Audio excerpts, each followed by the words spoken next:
Bjarke, thank you so much for joining us on Giant Ideas. I guess we'd love to start just by asking you a very simple question. Why does architecture matter? The Danish word for design is formgivning, which literally means form giving, because to design something is to give form to that which has not yet been given form. In other words, to give form to the future. Because when you're designing a space or a place, you're giving form to the world, or at least a part of the world that you would like to find yourself living in the future. So it is really a fundamental question, not of style or fashion or whatever. It's really a question of what kind of world would we like to live in. And do you see yourself more as a creative, as a designer, or more of a practical craftsman? I see myself as a utopian pragmatist. Okay, tell us more. Because in a way, like on one hand, you have what you could say is ideology, or your sort of your dream of what a perfect world would be, or the ideal world would be. And on the other hand, you have the practicalities of everyday life, of the logistics, the functionality, the economics, gravity, flow, traffic, etc. Like even like legal issues, building code, the limitations and possibilities of various materials. And it is somehow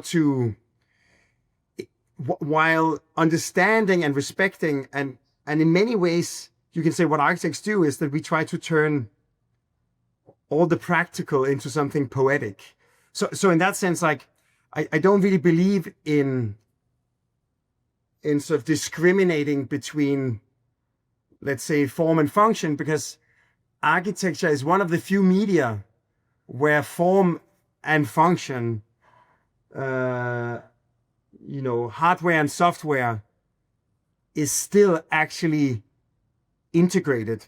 In architecture, the flow of the spaces, the way that the light comes in, the way that your orientation is guided towards somewhere, the way you move up and down, the way things are placed next to each other, the form and the function is intrinsically connected.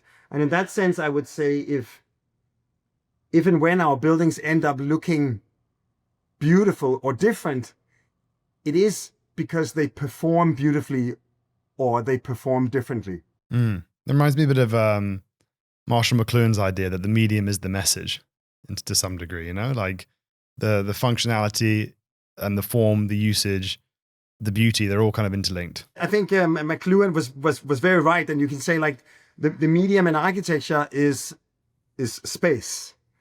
And of course, we can construct space in all kinds of ways. We can contain it, we can condition it, we can frame it, but ultimately, that space becomes the space of possibility, or lack of possibilities if we do a shitty job. But in that sense, I think it's very true. In architecture, the two are inseparable. And talking of not doing such a good job, we had your collaborator, Thomas Heatherwick, on Giant Ideas a while ago. And Thomas, as you know, is ultimately very, very, optimistic, but he's quite negative on the world of architecture today, and is, was damning in his indictment of quite a boring world that we are building now. And so many of the buildings we tend to build are soulless, are quite flat, are boring, basically, in Thomas's view. Do you share that view that we have to some extent lost the ability to build really interesting, beautiful, sustainable buildings apart from one or two instances? Where do you think we are? I think, of course, I know Thomas quite well. And I also know that, I think he's, as I remember, his mother was a jeweler of sorts, right? So I think he definitely has an understanding of architecture that is very rooted in decoration. So in that sense, I think the absence of decoration for him is like a layer that's missing. I don't share exactly that mindset, because I somehow love when when the decor or what makes something beautiful or not is not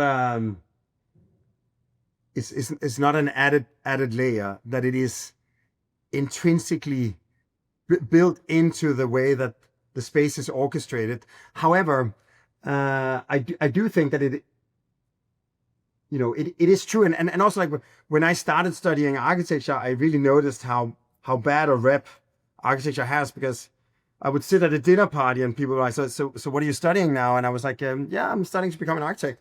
And then people would mishear me as saying actor, and there would be a moment of interest, and no, architect, and then some, okay. And then typically the follow-up question, typically the follow-up question would be, so maybe you can explain to me, why are all modern buildings so boring? A lot of the decisions in architecture are made by real estate investment companies, where it's typically a lot of people that have a background in business, and they're so like portfolio managers of various kinds for pension funds or whatever, like, sort of, and for them, the building is really just an asset in any asset class, and it is ultimately a line item with some kind of ROI in an Excel sheet. So therefore, there's so far, the people that ultimately pull the trigger or not, make the big decisions or not, are so far removed from the reality of what that line item actually signifies in the world. And that means that a lot of things sort of trickle down to the lowest common denominator. Also, the way that you assess costing at a kind of high level is very much associated with how you assess risk. So anything that deviates from the absolute common sort of lowest common denominator, again, is going to show up as a blimp that adds a little bit of perceived risk, and that adds a little bit of added cost, and therefore the way that society and the business of real estate has been organized really wants everything to end up predictably the same, even if that's not what people are longing for when it actually gets built. So therefore, as architects, we have to somehow resist that kind of entropy by coming up with ways, and the way we try to do it is that we really try to understand what are the success criteria for the people making the decisions, ultimately, whether or not to build, whether or not to greenlight a project.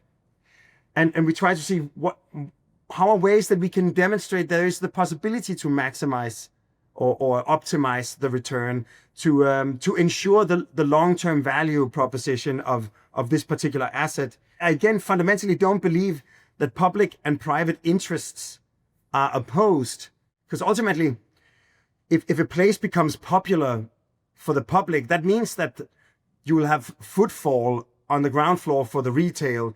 It might mean that the sort of, and then by people coming there, like the lively restaurants, etc., it might mean that they feel that, well, this is actually a great neighborhood. So maybe the apartments will rent more frequently at higher rates, etc.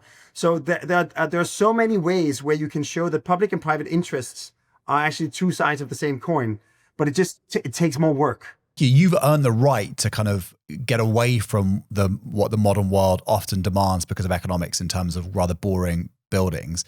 So has Thomas. I do just want to ask, it's fascinating. You clearly are two big name architects. You have your own grand visions. What was it like collaborating? How did you make that work on the Google offices, for example, where you want to stay true to your own vision and your own integrity, but you're working together? I'm really curious how that collaboration worked out. Ultimately, we had various kinds of priorities, and we kind of swore an oath that we would never,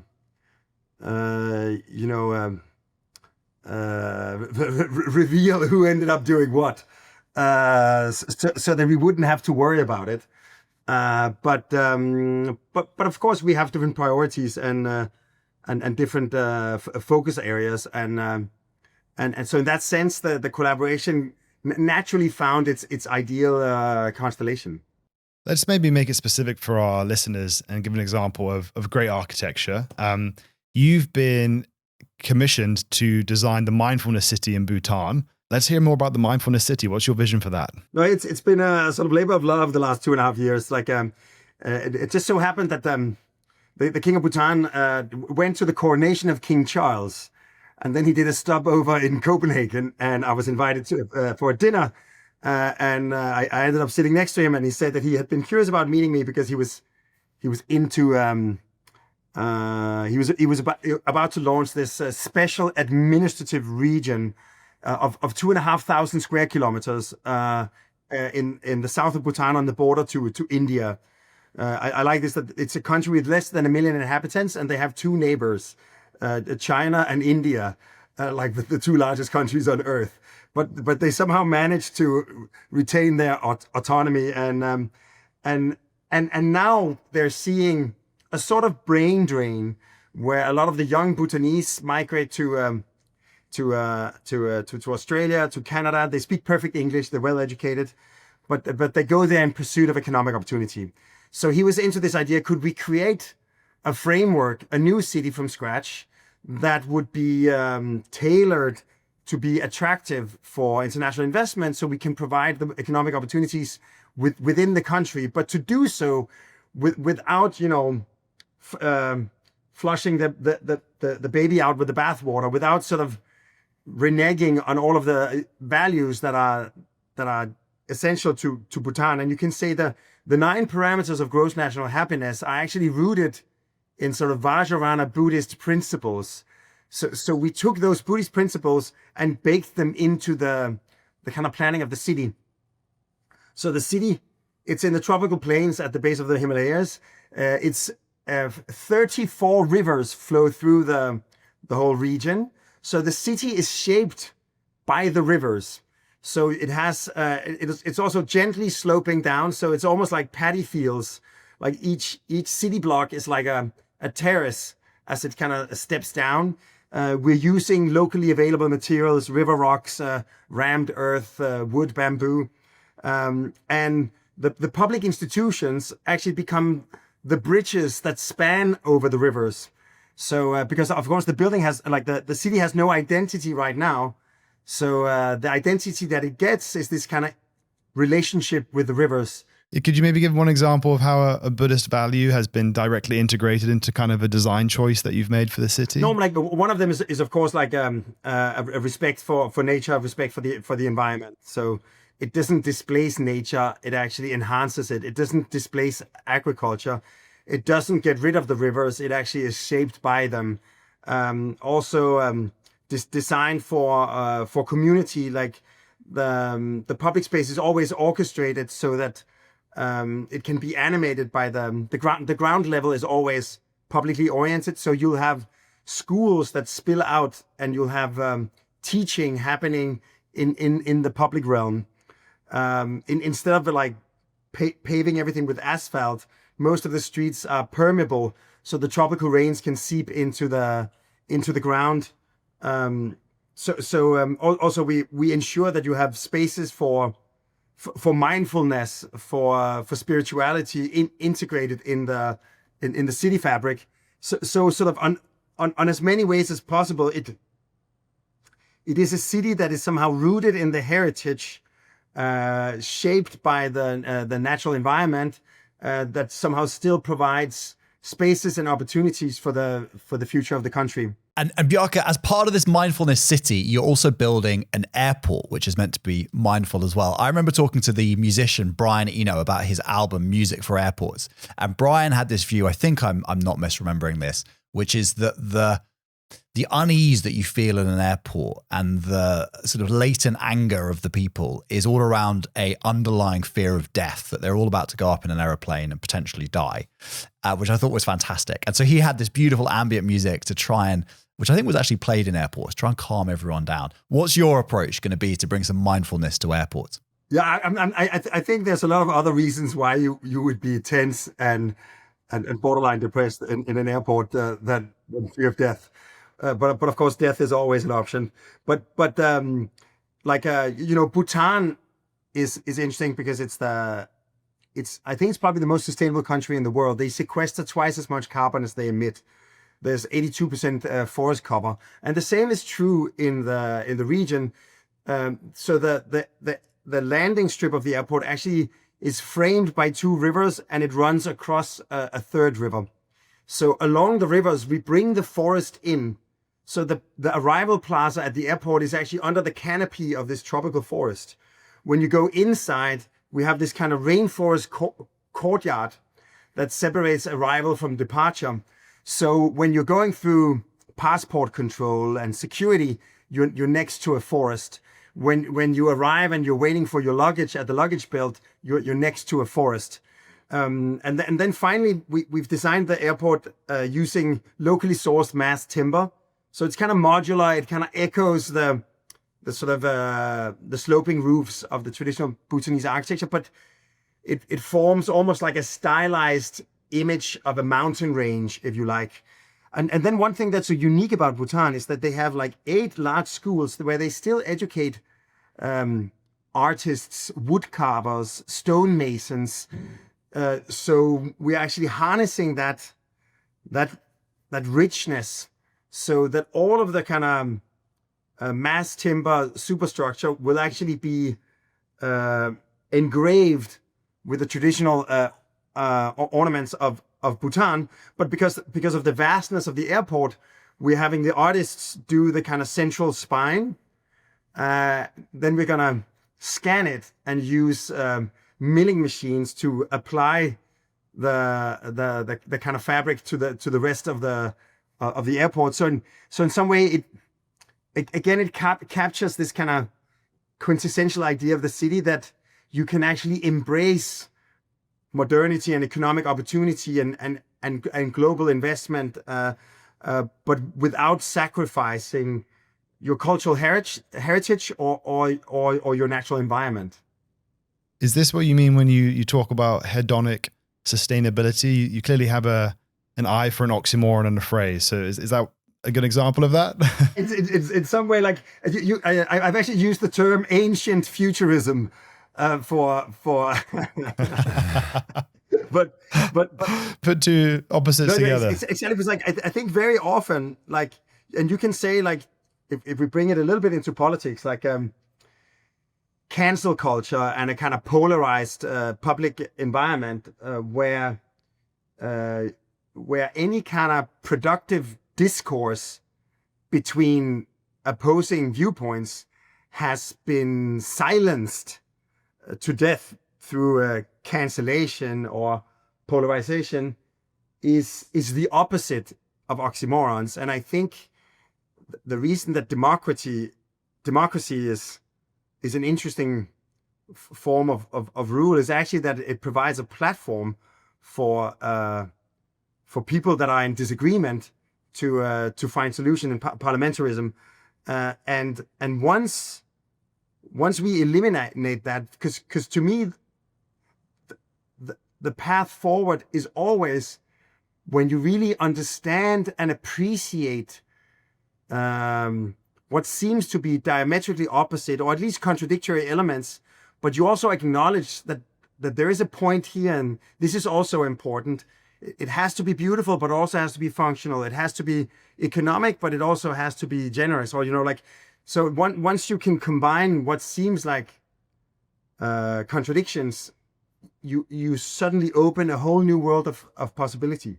Tell us then about this particular contradiction, hedonic sustainability, because it's obviously something we're very interested in, because we back climate startups that we think are going to create a huge amount of economic value and be good for the climate, which in itself is perhaps has been oxymoronic in the past. But tell us about your version. It's actually like, I think I stumbled upon the concept. Our first project ever was the Copenhagen Harbor Bath, and it's essentially because through investments in surface drains, suddenly the port of Copenhagen had become so clean that you could swim in it. So on opening day, and it's a tiny little project, like it had a €1 million budget. But on opening day, suddenly all the Copenhageners are jumping in the port. They don't have to drive their car for hours to get to the beaches. They can actually jump in the port in the middle of the city. It's almost like 1968 student riots in Paris, sur le pavé la plage. That you have the beach under the cobblestone, right? that and it just became so clear to me that the clean port is not only nice for the fish, it's amazing for the people that live in it. That the sustainable city or building not only is better for the environment, it's also more enjoyable for the people that live in it. And suddenly, instead of a sacrifice, this kind of Protestant idea of cold showers, it actually becomes desirable. And you can say the electric car existed, since my childhood, but it was always some shitty car. But when Tesla finally cracked it and made a car that was faster, more athletic, safer, and beautifully designed, that's when the electric car started winning. So in some way, like, you can almost say, instead of always making sustainability a question of sacrifice, almost like a moral or political dilemma, what if you just simply make it a design challenge? If you design the sustainable future so it is irresistible, it's better, it's more desirable, it's more enjoyable, that's how you win. I love that framing. I couldn't agree more that tackling climate change is really a systems issue to solve, right? It's a challenge of redesign our systems more than anything to be delightful. It doesn't have to be necessarily a huge sacrifice. It's more about an intellectual challenge of redesigning the systems. I think that resonates a lot with me.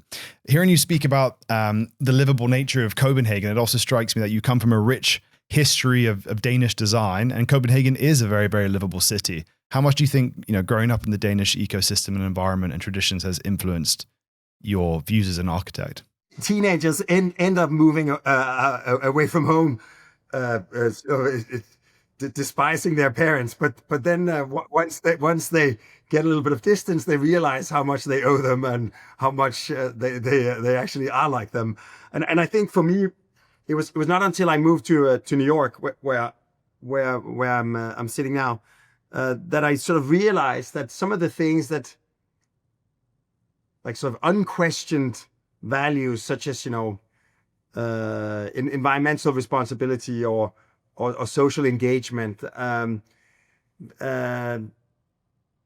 I remember one of our first conversations with our first project here in New York, and we were trying to make the sort of arrival plaza as inviting and as engaging and as accommodating as possible, which is how you would do it in Denmark. But here it triggered all kinds of, you didn't want to make it so inviting that it would attract homeless people or people loitering, or like sort of so in that sense, I started understanding that that of course in many ways, even though I grew up criticizing and trying to change or add to at least the Danish model, I also really realized how much I fundamentally subscribe to it, and I think it's also interesting. Sort of, and now you just mentioned that you invest in environmental startups that have the potential to make an incredible impact, and in doing so,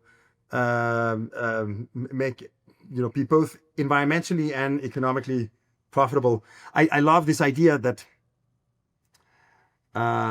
economy and ecology sound to the ears like opposites, but as you can also hear, it's almost the same word, because they both come from the ancient Greek root oikos, that means house, because economy is the management of the household and ecology is the study of where you live.